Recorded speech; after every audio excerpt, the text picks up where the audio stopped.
Good morning. Number 8 for the year 2023. I'm a chair of Knowledge Task Force for Mongolian Evaluation Association. Mongolian Evaluation Association was established in 2021 with the vision to promote professionalization and institutionalization of evaluation at national level. So our today's guest is Dr. Donna Mertens as a speaker. Dr. Donna is Professor Emeritus. She taught research and evaluation at Gallaudet University for 31 years. She's a past president of the American Evaluation Association and served as the editor for the Journal for Mixed Methods Research for 5 years. She conducts and consults on evaluations in many countries, for example, reduction of gender-based violence in Kyrgyzstan, environmental justice in Korea for Yonsei University, Kazakhstan for UN Women, Nepal and India for the World Bank and the Canadian International Development Agency, Sri Lanka for the Sri Lanka Evaluation Association, Australia for the Aboriginal Health Education and Research Unit, and Egypt for Higher Education Development. She's author of many books, including Mixed Methods, Design and Evaluation, Program Evaluation Theory and Practice, Transformative Research and Evaluation, among others. So today's presentation will take 30 minutes, and we have at the end 20 minutes for the question and answers. Now I would like to invite Dr. Donna to give us the presentation. All right, thank you very much for that nice introduction. Let me get the share screen up, and I have a presentation that I'll share with you. Okay, let's see here. There we go. All right. Okay, so you'll have to excuse my cat. She always wants to have my attention. Okay, so today I am very, very pleased that the Mongolian Evaluation Association invited me to be here with you. I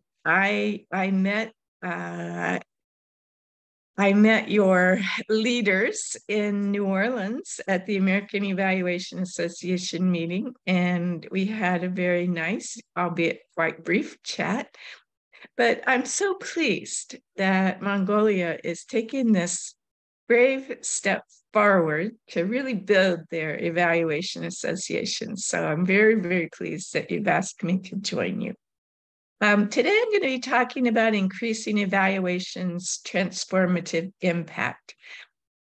We hear so much about the need for transformation. You know, the Sustainable Development Goals are completely immersed in the language about the need for transformation to bring about hope of achieving those goals of greater equity, of increased justice, of a cleaner environment, of a safer space for living.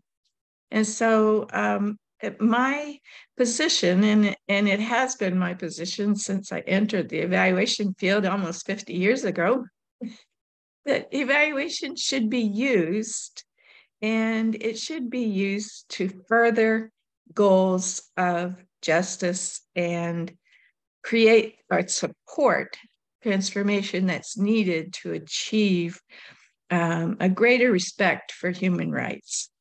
And so you gave me a very nice introduction, so I don't need to talk too much about who I am. Just to say that being a professor emeritus from Gallaudet University was really the opportunity that I had to immerse myself with population that's marginalized, because Gallaudet is the only university of its kind in the world.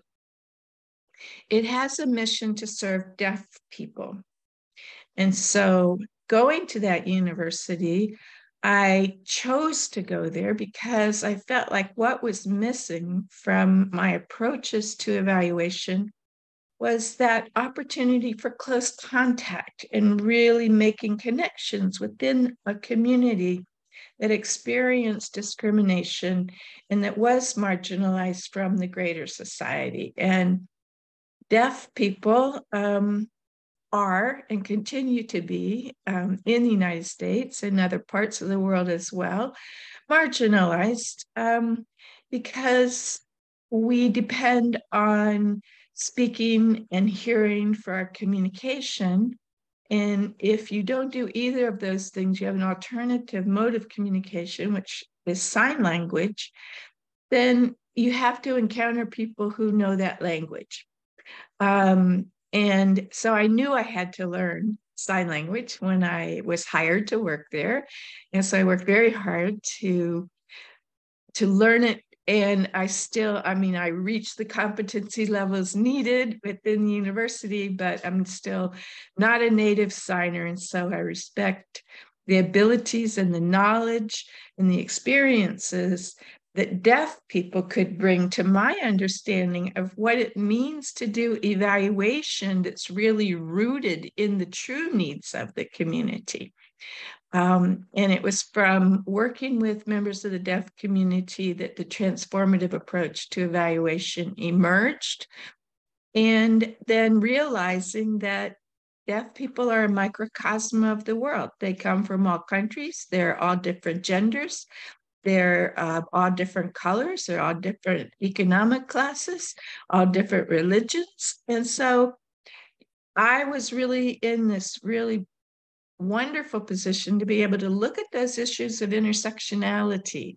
So it's not only focused on hearing status, but transformation by engagement with a full range of diversity that we find in society. So I wanted to share that with you because I think it's important to understand where this came from, what it's rooted in.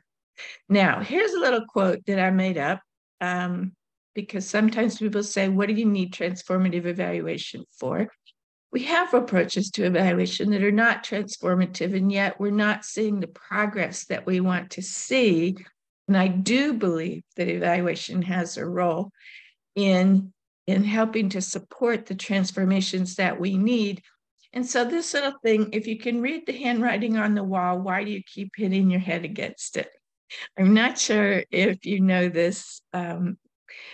It's kind of a combination of different sayings, but if you can read the handwriting on the wall, it means it's there. You can see it, but it's not working, but you keep doing it anyway. And so the transformative approach was a way for me to say, no, we're not going to have business as usual. We're going to try to do something that's different because that's what's needed. Okay. All right. So why transformative research? You could probably write this list yourself. We were in a global pandemic that was challenging everywhere. We have educational challenges. We face gender-based violence. There's an increase in discrimination against refugees and sex trafficking of migrants. There's a need to address people's needs who have disabilities. There's an increasing gap between rich and poor. There's violations of human rights. And we're living with a climate crisis. Now, all of this seems like, oh, wow, that's really negative. But you know what? Even given this list, I have hope. And what hope means is that we believe something we do can make a difference. Okay, so how do we do that with evaluation? How do we, as a community of mixed methods evaluators or researchers, contribute to transformative impact? My argument is that we do it by design. That as we sit down and even have those first glimmerings of thought about what does it mean to do an evaluation, we think, how can we integrate the support for transformative change into the design? And I'm going to be talking about that and giving you some examples. Part of the solution is to go beyond thinking of mixed methods as just integrating quantitative and qualitative methods, but rethinking our role to support transformative change and thinking about what are those strategies that are needed to increase not just social justice, but economic and environmental justice, because there's an intersection of those. When you do economic development projects, there's an impact on social justice issues in terms of who's employed, the conditions of employment. There's environmental issues in terms of the impact on the environment of whatever choice is made in terms of a project for economic development. And by considering issues of equity throughout the entire process. So let's look a little bit about what that means.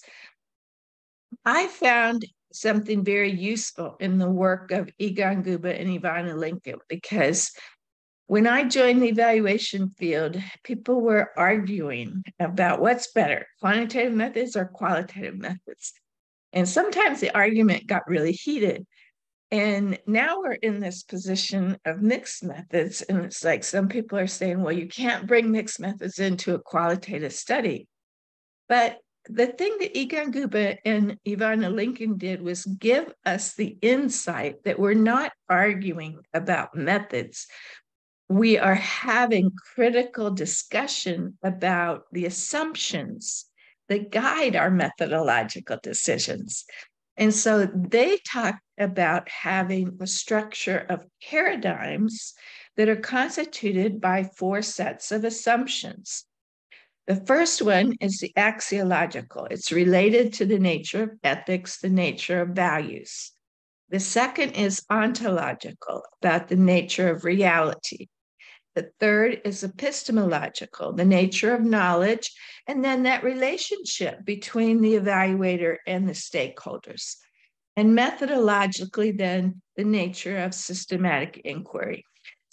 So this framework helped me figure out what is the meaning of approaching an evaluation from a transformative stance by critically examining the meaning of ethics, reality, whose knowledge counts, how we relate with stakeholders, and then our methodological decisions. This is something that allowed us as evaluators to get past that paradigm war, quants quals. And so I kind of look at those paradigms as an opportunity for us to have like an anti-paradigm war, to say, these are the assumptions I'm working from, and this is how it influences my decisions. And so at the moment, the evaluation world is really rich in paradigms. And I think it's wonderful because it gives us a chance to look at what happens with different sets of assumptions. So primarily, we have been working with the post-positivists that tend to favor quantitative methods, pragmatic that tend to favor mixed methods, constructivists that tend to favor qualitative methods, transformative that tends to favor mixed methods, but within that context of supporting an increase in justice and advancing human rights, and indigenous, that is one that is being created by members of indigenous communities to understand better how to be reflective of their cultural roots and their history.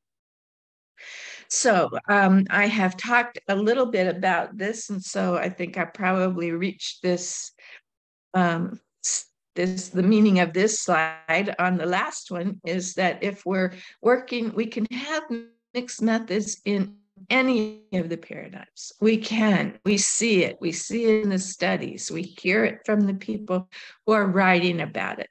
But if you're doing a quantitatively dominant mixed methods where primarily you're interested in the quantitative data, but you'll add some qualitative data, then you're probably working in the post-positivist paradigm.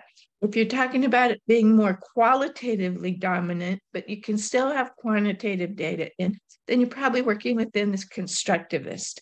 If you're saying, well, I just have these evaluation questions, I have to get an answer to them, and mixed methods can allow me to get an answer, you're probably working within the pragmatic paradigm. If you're saying, no, I am very committed to working on issues of justice, then my mixed methods are going to situate in the transformative. If you're working with indigenous communities who are concerned with decolonization, then you're doing your mixed methods within the Indigenous paradigm. So just to say that I situate myself in the transformative paradigm, but there are many ways that mixed methods can come into evaluation. What I'm going to do for the remainder of my time is to talk about the permeability of the borders between these various paradigms. And that means that, yes, I situate myself in the transformative paradigm, but I can talk with people in other paradigms, and we can work together, and we can say, look, this is what I bring from my perspective. This is what you bring from your perspective.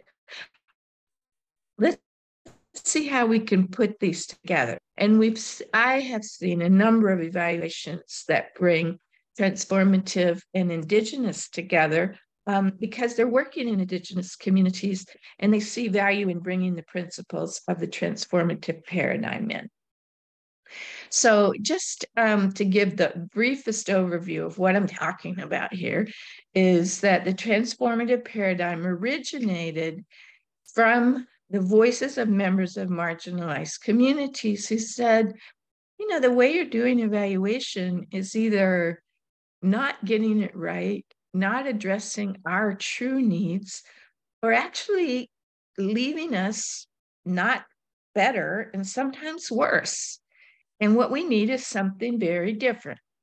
And so that paradigm evolved to provide an umbrella.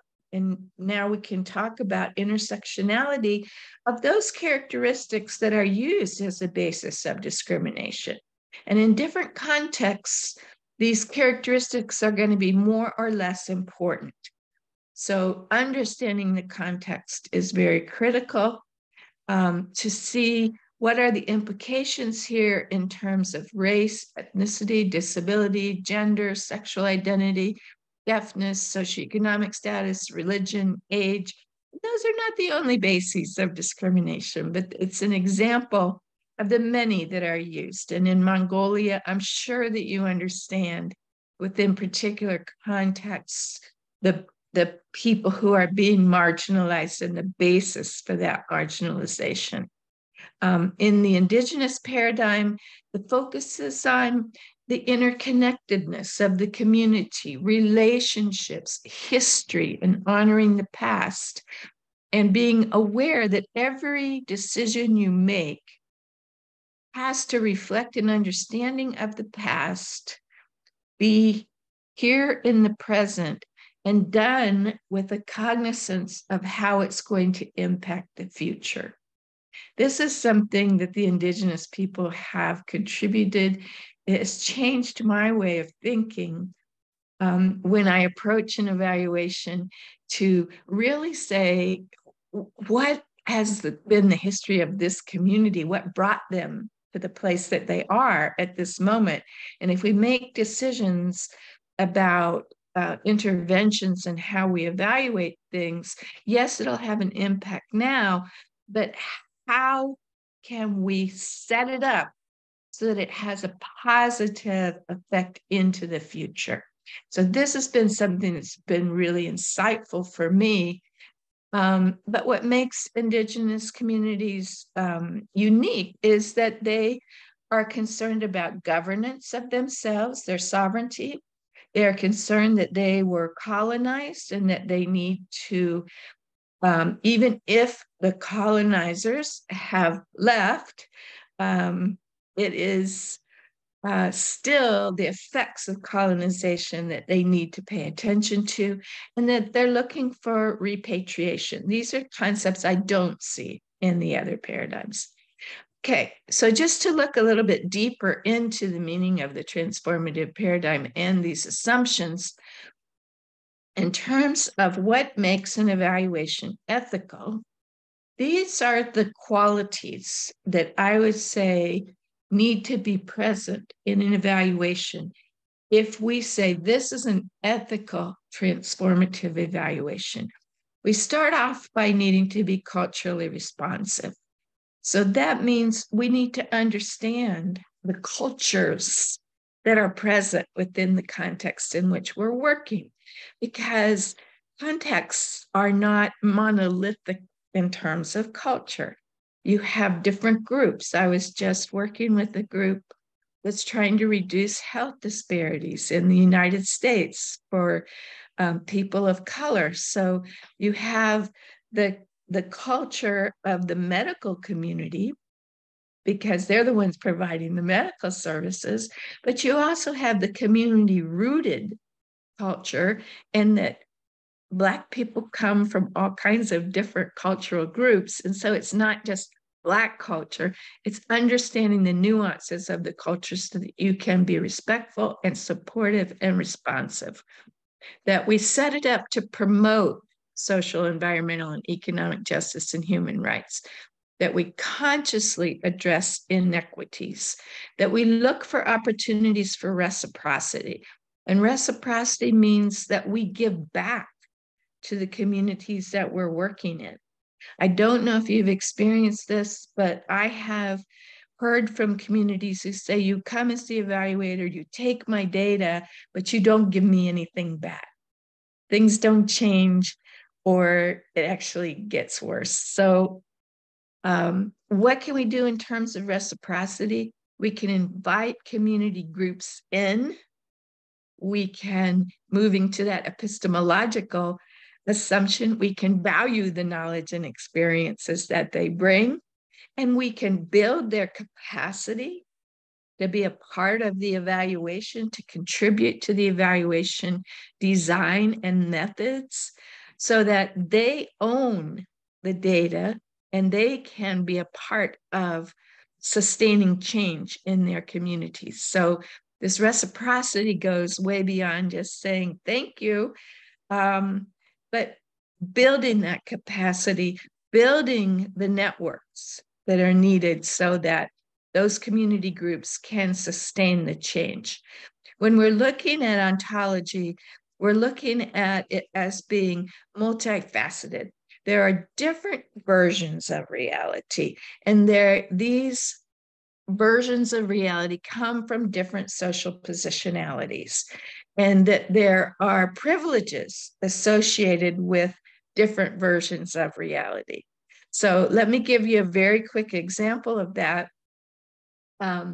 In the deaf community in the 1800s, a group of hearing people at the International Congress for Deaf Education said that reading lips and use of auxiliary hearing was the way to go, and that sign language should be discouraged, not used in education. In fact, students would have their hands tied behind their backs if they tried to sign.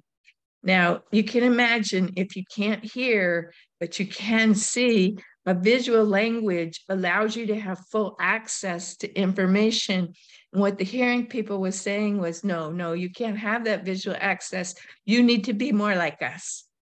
Okay, so it took this Congress up to 100 years to say, whoops, we're sorry. We now see that because you have visual capabilities, a visual language makes sense, and that we have really oppressed you and denied you access to opportunities for learning and life chances in language. And so that version of reality that was imposed by hearing people had consequences of poor educational opportunities and poor life opportunities for people who couldn't hear.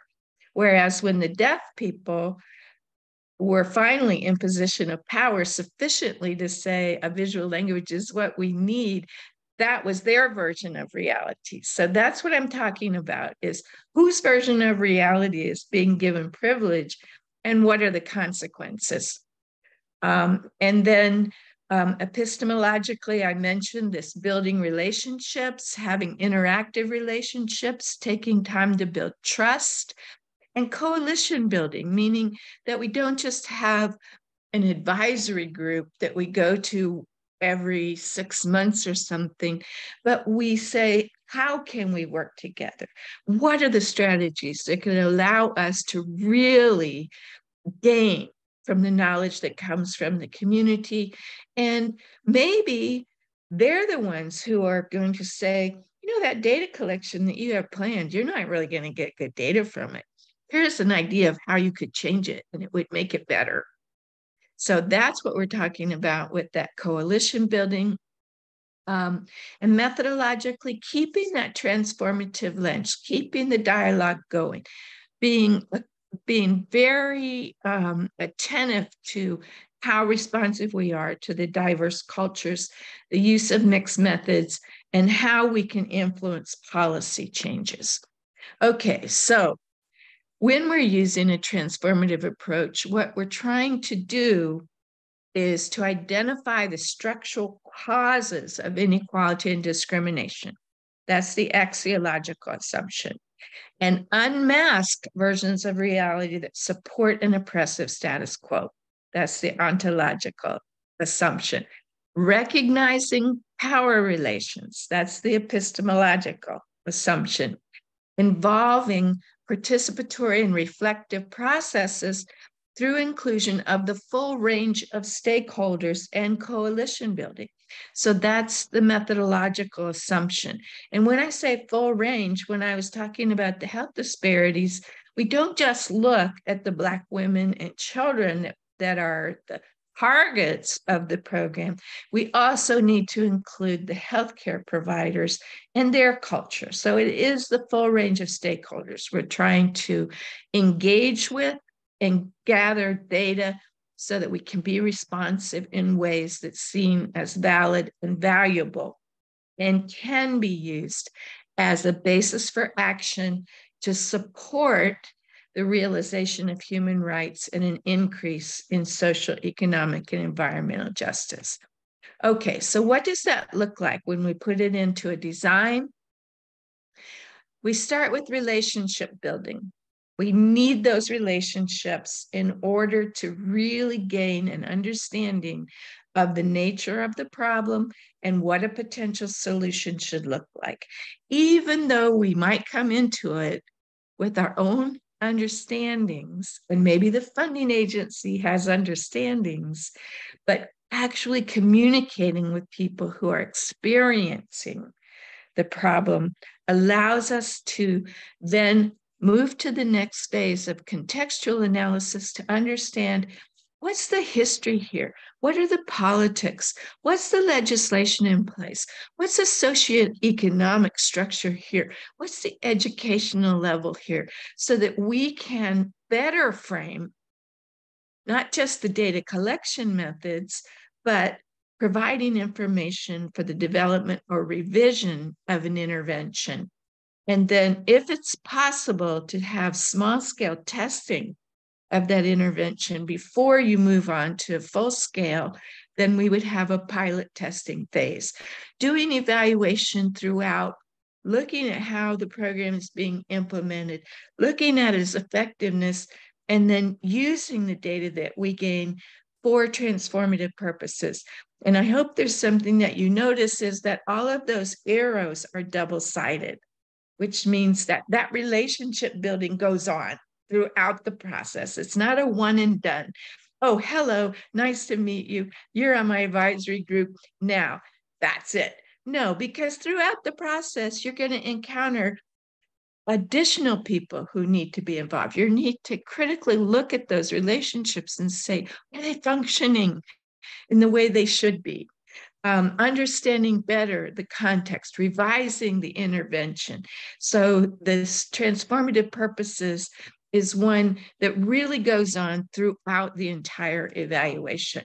So what are the key components to increase impact? I believe it rests on building those culturally responsive relationships, adopting strategies to foster the coalition building, and addressing power inequities and planning for sustainability. So let me give you a quick example. In the United States, we have a substance abuse epidemic. It is growing, and we have a history of how we have addressed substance abuse. The history rests on legislation that was passed that was essential. It was called the War on Drugs. So if somebody was arrested for illegal substance use, they were sent to jail. And depending on the kind of drugs they were using and how much of the drugs they had, they might be in prison for a really long time. The effect of that was that we have more people in prison per our population than any other country in the world. It is a massive industry. To our prisons are a massive industry, and that the weight of the courts comes down more heavily on people of color. This is definitely evidence of a discriminatory history in terms of substance abuse. Now, taking a transformative approach and saying, is there another way that this could be framed? Looking at substance abuse as a public health problem rather than a criminal problem. And that the legislation, instead of supporting excessive incarceration, became a diversion program. Now, there's a judge in Oregon who runs a substance abuse mental health court for people who are arrested with mental health problems and drug addiction. And she runs a diversion court. She happens to be my sister. I'm very proud of her. And what it means is that when people are arrested, she and a team of people figure out what is needed so that that person can get to a healthier place. And it might mean that they need health services, they might need housing, they might need food assistance, they might need childcare, they might need transportation. And they bring together a team that supports this person so that instead of going to jail and sitting there and probably meeting other criminals and learning more about the criminal world, they are able to move forward with a positive life. So this required that they build these relationships with members of the justice system, with members of the mental health community, with the social support community, and that they look not at people with mental health problems and drug addiction as one kind of thing, but looking at where's our program really working and who do we need to modify for because they're not getting their needs met. And one of the areas they said they found lacking was in the area of sexual minorities, particularly young men who were gay, who were arrested, who were from the Black community or the Hispanic community. They were very reticent to talk about their issues. They were very fearful. And so they needed to modify strategies to address that. The other group were veterans. Many of our veterans come home with PTSD, and they needed to modify programs so that they were adapted to the needs of veterans.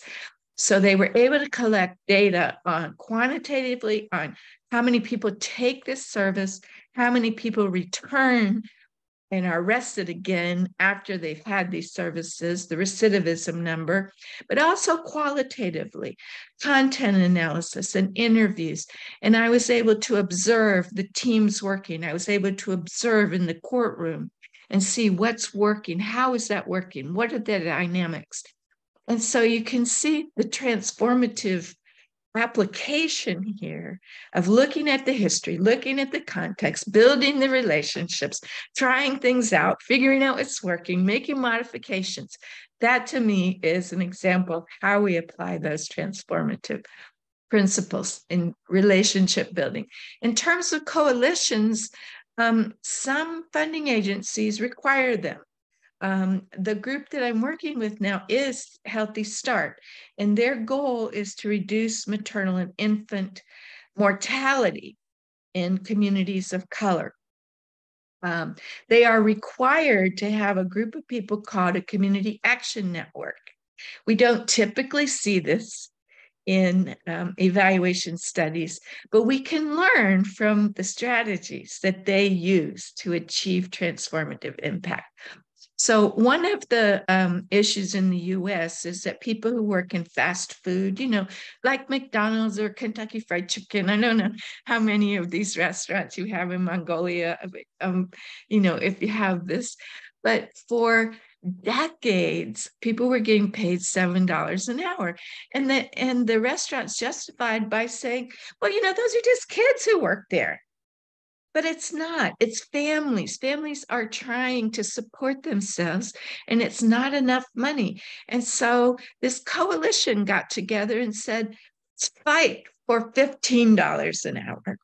And they went around with members of a labor union and a grassroots organization in New York City and talked to the workers in the fast food restaurants. And the workers said, well, we don't really want to unionize, but we sure would like to have a higher wage.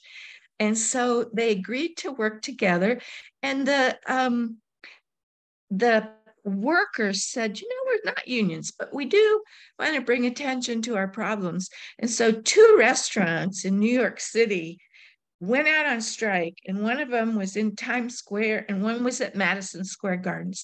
If you know New York, you know that those are populated by people 24/7. There's a mass of humanity that goes through Times Square and Madison Square Garden. And it attracted the press and it attracted social media users. So this all showed up on Twitter, on Facebook, in the newspapers.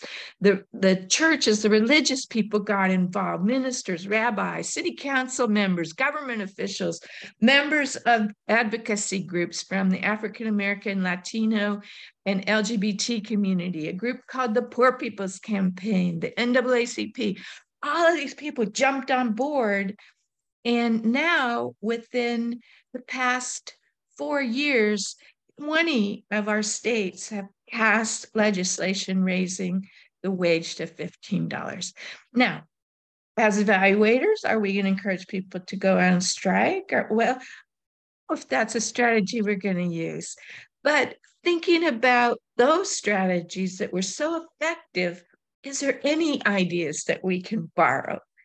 And say, maybe in our coalitions, we talk to them about how we communicate this more broadly through social media. Maybe we look about how we can reach out and bring in people from the government, from churches, from social agencies, from advocacy organizations, and see if they can be a part of carrying forward the information that's needed for transformative change. So it means we change our role to contribute to transformative change. We try to advocate for capacity building. We mobilize agency personnel and grassroots organizations. We organize those communities so that they can work for the change themselves. All right, another example, and then I'll try to wrap up because I know we want to have time for questions.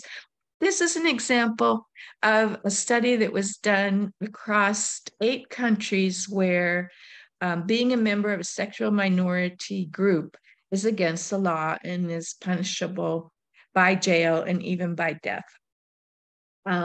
And the idea was to improve health services to this community. They began by coalition building. They brought together advocacy organizations and health service organizations, and they said, how should we proceed? So they were leveling the playing field in terms of power and saying it's the people who live there and experience this that we need to pay attention to. And it was those people who said, what we want to do is be able to carry a quantitative checklist in to our doctor's appointments. And when we come out, check off what happened there. And, you might think, wow, I would have thought it would be like more qualitative, but they were like, no, because we're going to have all these different people going in and they're going to go different places. So we want to have quantitative data that we can compare, but we also want to have almost support groups when we come out where qualitative data is collected because it's really stressful. And we want to be able to talk it over with our peers. And so they did that. They collected the data. They were able to build understandings of what it means to serve that community in the health services. They had requests from other health service agencies to work with them. They had requests from the prison to work with them. And so we see the transformative change moving because of this coalition, because of the presence of it, from one project to multiple projects. Okay, I'd like to go into another example, but I know we are limited on time now, so I'll skip this one, but there's work being done for children who've been in the justice system, trying to get them back into school. It's another example of a transformative mixed method study. So what are we seeking? We're seeking interventions that are culturally responsive and transformative.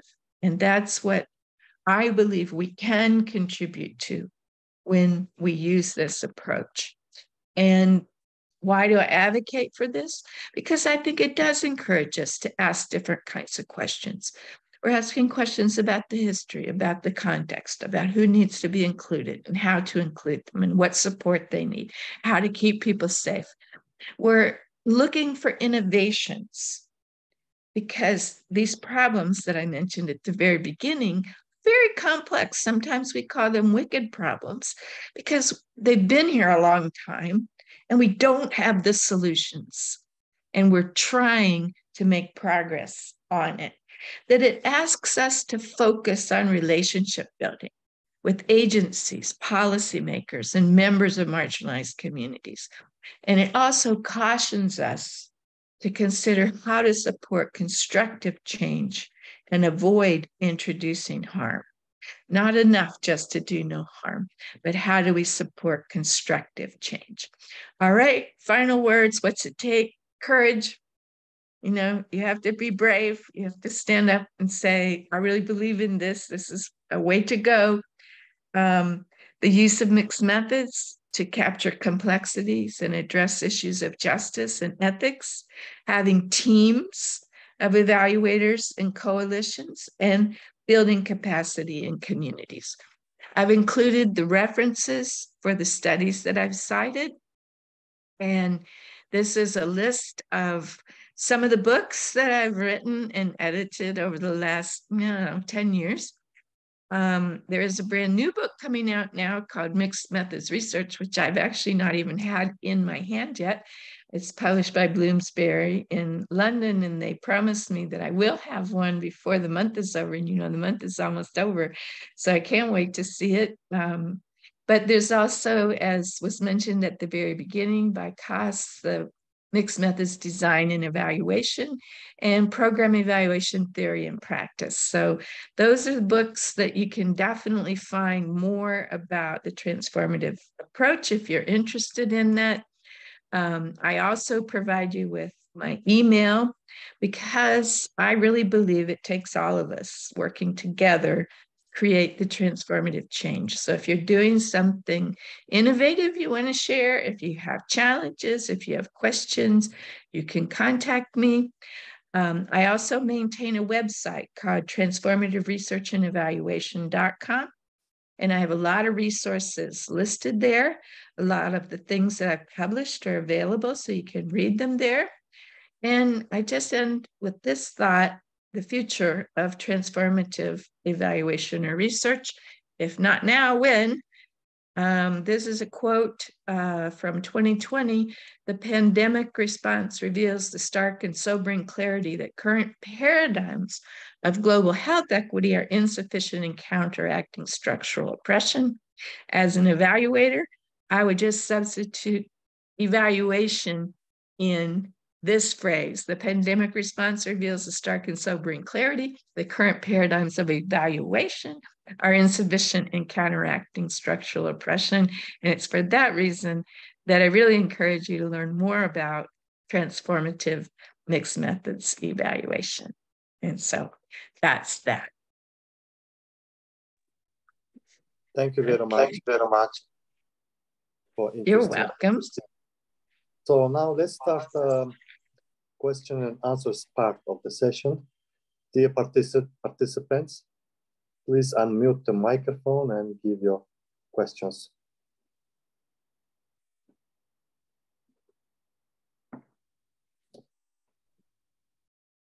Well, if not anyone is yet asking, I can start. Yes, please do. Hi, Donna. So nice. Hi. Jane. Yes, it was so great to meet you in New Orleans at the AEA conference last year, and I had the chance to participate in one of your sessions in which you facilitated, and also on, I think, mixed method. And I was so fascinated by with your heart and legacy that you want to convene and transfer your knowledge and expertise to other younger generations and evaluators. So like because the evaluation field is so emerging in Mongolia, we use the mixed method term quite a lot.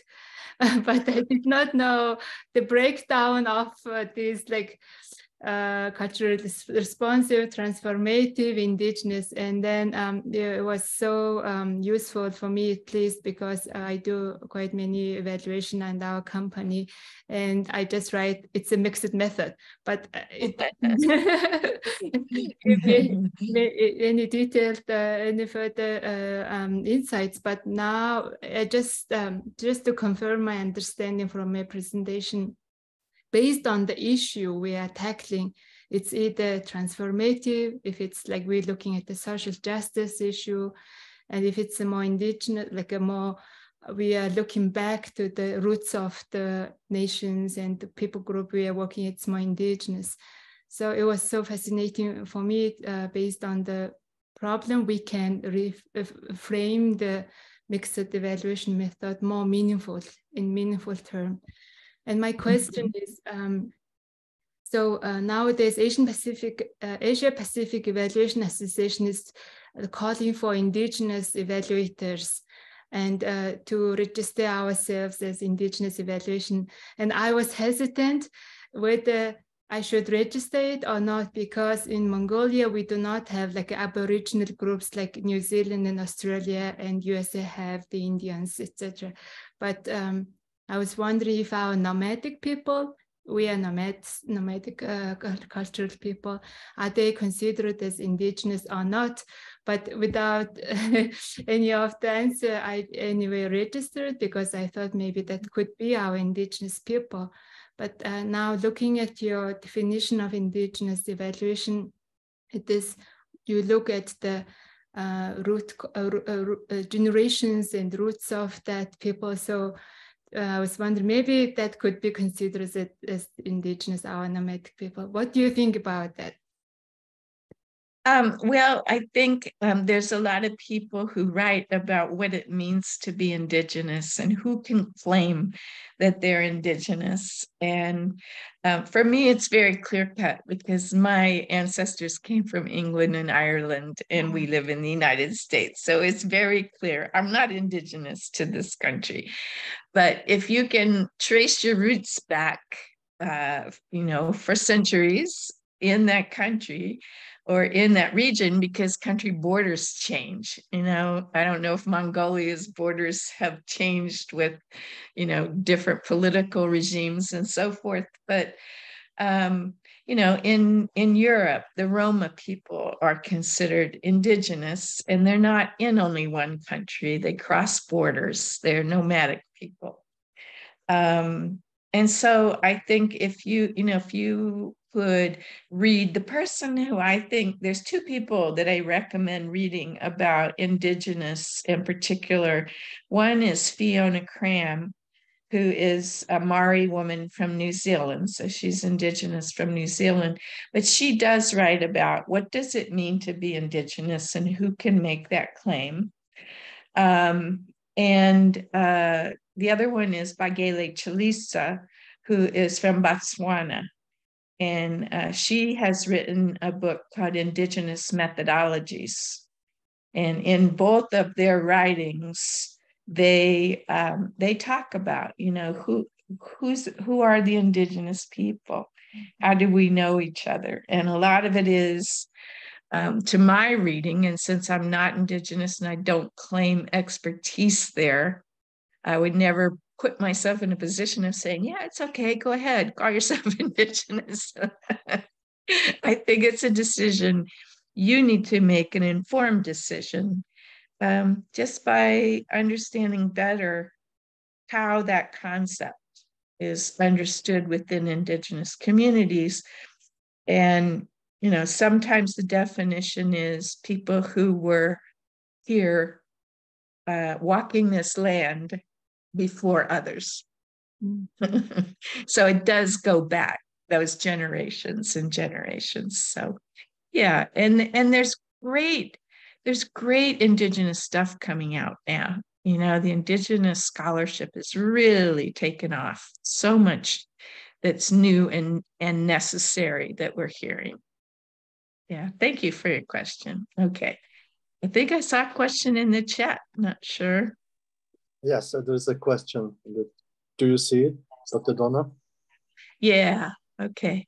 What are some of the key or new emergent areas of research that you would recommend that require the need for more inquiry or investigation in order to ensure sustained transformative impact? Could you share some samples of research papers in the field of transformative evaluation? Okay, so your question is, let's see, I don't know who it came from. It came from Dennis Ronald Okaya. Hello, Dennis. Thanks for your question. If you're asking about research on the methodology, there's not a lot of research being done on the methodology itself. There is a lot of critical, reflective inquiry about how we should proceed in order to be supportive of transformative change. And a critical understanding of, I mean, to me, this addition of coalition building is a newish area. You know, it's one that really demands that we give more attention to how we involve people and who we involve in our evaluations. And there's been a new directions in evaluation. This is a publication of the American Evaluation Association. Let me share my screen. Well, no, I tell you what, it's not sharing my screen. Am I big on the screen when I'm talking? Yes. Do you see me? Mm-hmm. Yes. Okay. So this is a new directions, and it is evaluating community coalitions and collaborations. Mm-hmm. And what I really like about it is that this is not strategy that's been widely used in evaluation. It was edited by Susan Wolf and Ann Webb Price and Kira Brown. And if you were a member of the American Evaluation Association, you could get it for free.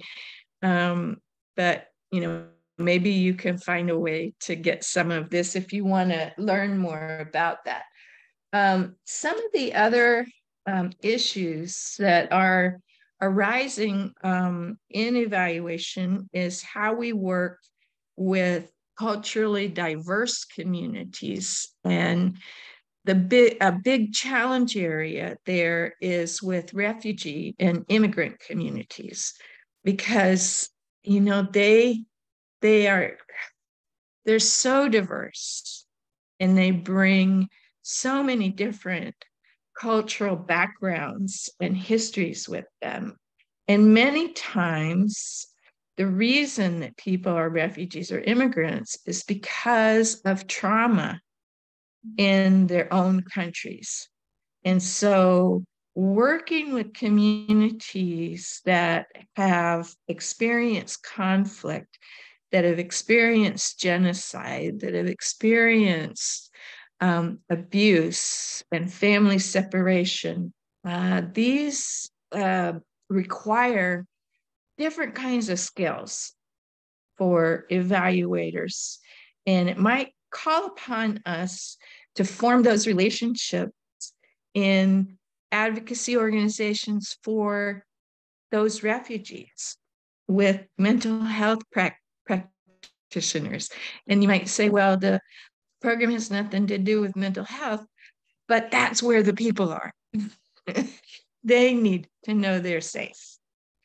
And so the examples that I shared with you in this presentation, the one about the courts, that one I've published and it is available at my website. I've also published work on economic development in Indonesia that looks at issues of social, environmental, and economic justice. That's also available at my website. The work that I described that Robin Miller was doing with the sexual minority communities, that is publicly available if you do a Google search, a document come up on that study. So in all of my writings, if you look at my website, at any of the books that I've published, I never talk only abstractly. Yes, I believe in philosophy and theory, but it has to be applied so that we see the meaning of holding those assumptions. And so there are many examples that you can find. And if you want to start at my website, or you want to start with searching more broadly, there are many, many examples of transformative mixed methods. Yes.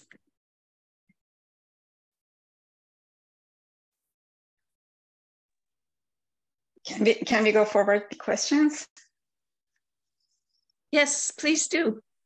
Okay, thank you. Hi, I'm Jayron. I'm joining here from Canada. It was such an amazing opportunity to participate today.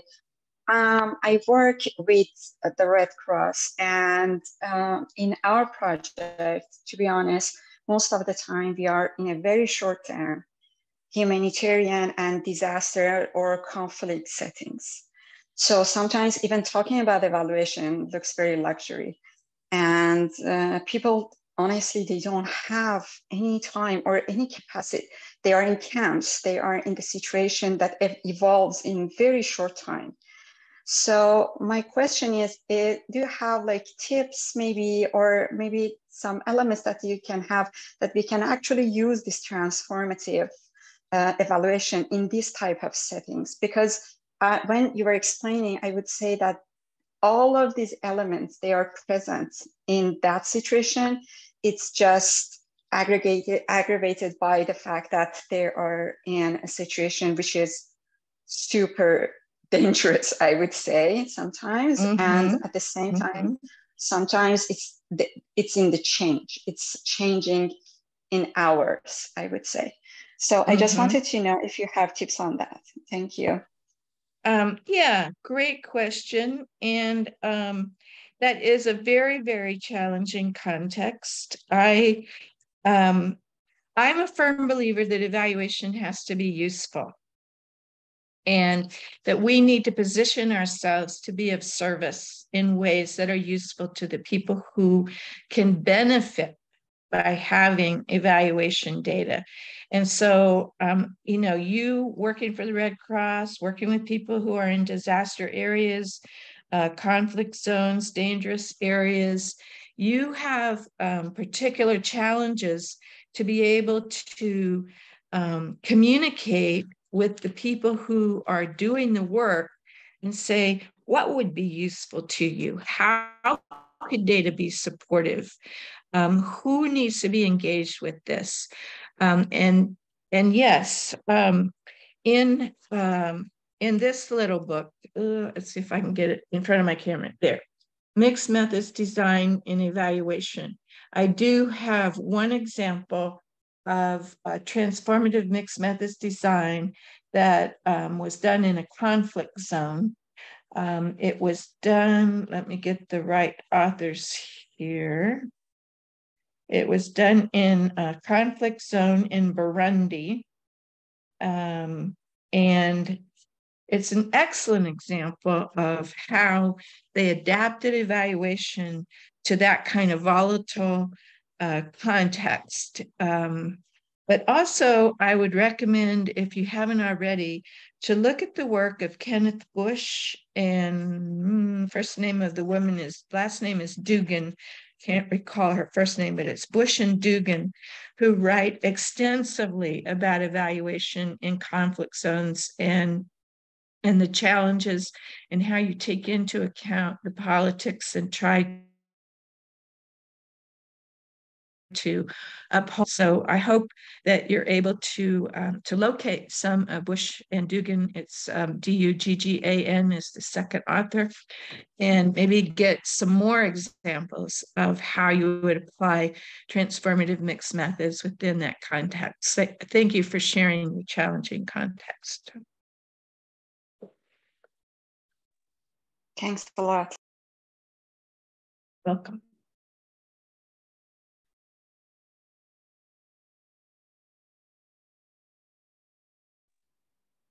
Thank you. Any more questions?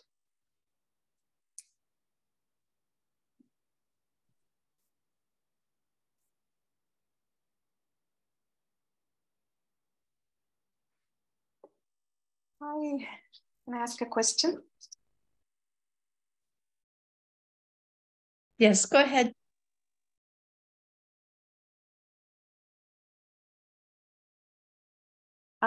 Hello, Donna, Mertens. Ayuna. I was attending a AA conference last November, and I attended your lecture. It was an honor for us.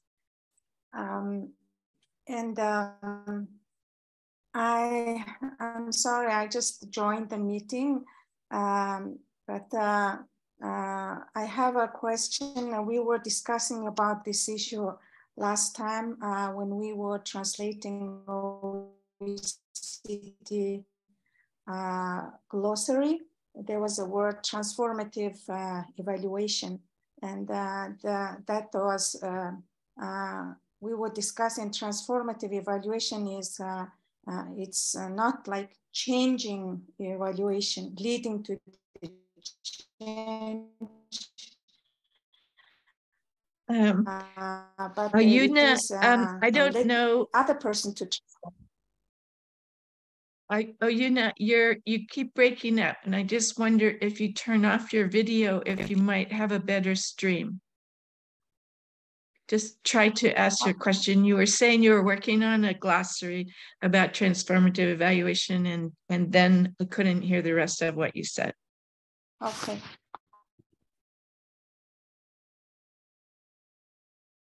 So just to make it short, transformative evaluation.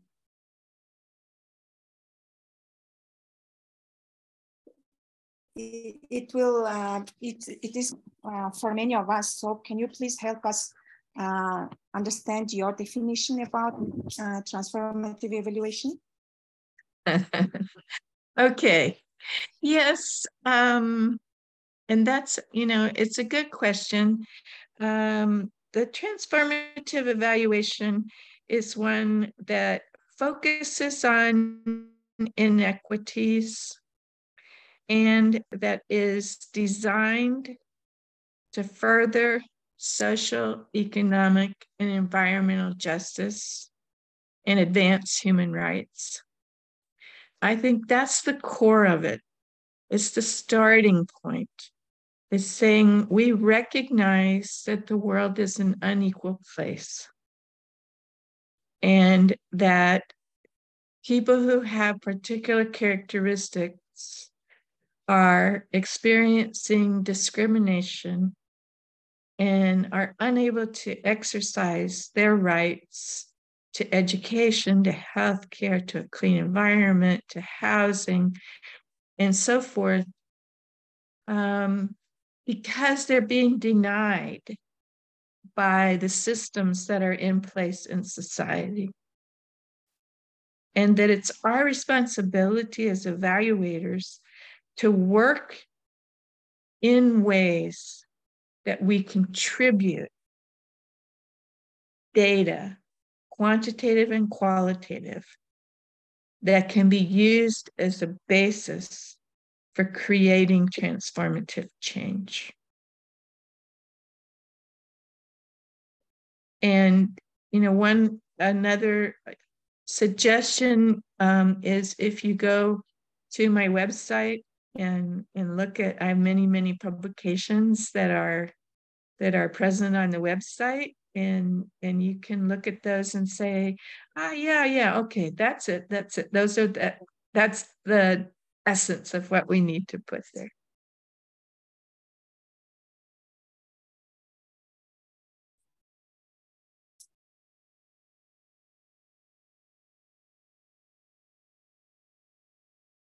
Thank you so much. You're very welcome.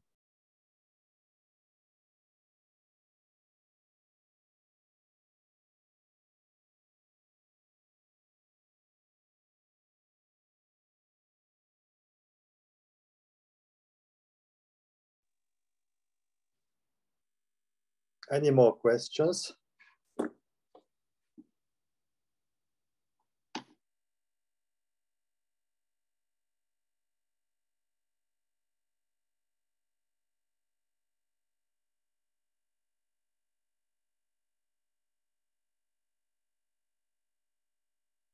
So that's the end of the question and answers part of the session. Thank you very much, Dr. Donna, on behalf of Mongolian Evaluation Association and all the attendees. We learned a lot on increasing evaluation's transformative impact. We really appreciate you for sharing with us your knowledge, expertise, and of course, such a rich resource with the links. And thank you, attendees, for joining us. Well, it was my pleasure. And like I said, it's really been an honor to be invited, and I wish you all the best. I'm very much in awe that you are moving forward with the development of your organization and with the conduct of evaluation in Mongolia. So please stay in touch. Thank you very much, Donna. Wish you all the best. Thank you. Thank you. Bye-bye. Bye-bye. Thank you. Bye-bye.